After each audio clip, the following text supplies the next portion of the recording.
So something that, a little trick, and I do this with clouds a lot, that I kind of realized when I was painting clouds like 10 years ago is, and this will apply to swans too, is you'll have this darker, cooler shadow area, and then you'll have the white area that's getting sunlight. Now that white area cannot be, or should rarely ever be, pure white.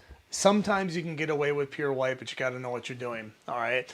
Um, it's advisable to try to stay away from it for a couple things, because pure white, being a neutral and everything, it just looks kind of devoid of color. It's kind of like, pure black's, you know, fraternal brother, if you will, or something like that. It just doesn't really show us much. So usually you want to add at least a smidget of color to white in a situation like this, and it's usually going to be a warm. It's usually going to be some kind of yellow. All right.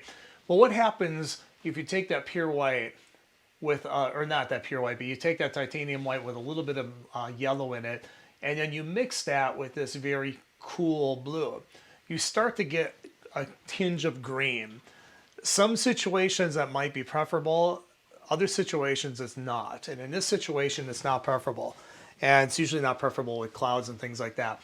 So you want to develop a transition area to that functions in two different ways. First of all, it ends up being kind of this core area. We talked about this before when painting round things in cylinders. What you'll have is you'll have your lightest area here, and then it starts to get, because it's warm light hitting this, it starts to get slightly darker and warmer as it starts to bend away from the light or roll away from the light. And then right before it gets in the shadow is the darkest, warmest part of the light value, if that makes sense. And we'll be demonstrating this here for a minute before it terminates in the shadow.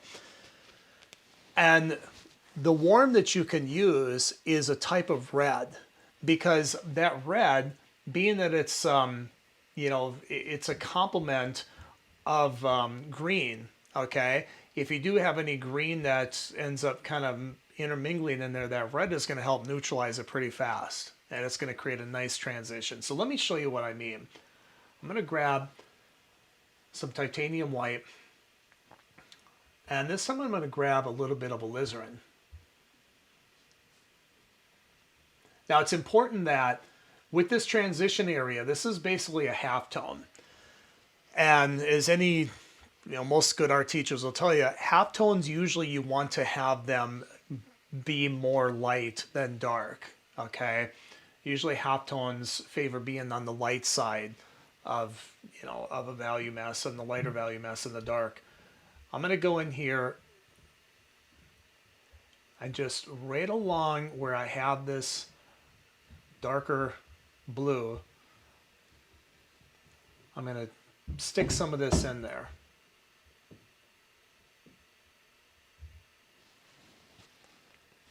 And I'm going to use that to kind of create a nice soft transition. Now I don't have any paint on my brush. I'm just going in and smoothing this out a little bit. And this is in the areas where you have the form rolling up into white. All right. It's not going to apply on something like a cast shadow. It might, if you got really close to it, you can maybe put that in there. But on a smaller painting like this, we're not going to have that in there. But on these areas where the form, rolls from light to dark, you definitely want to have this in there.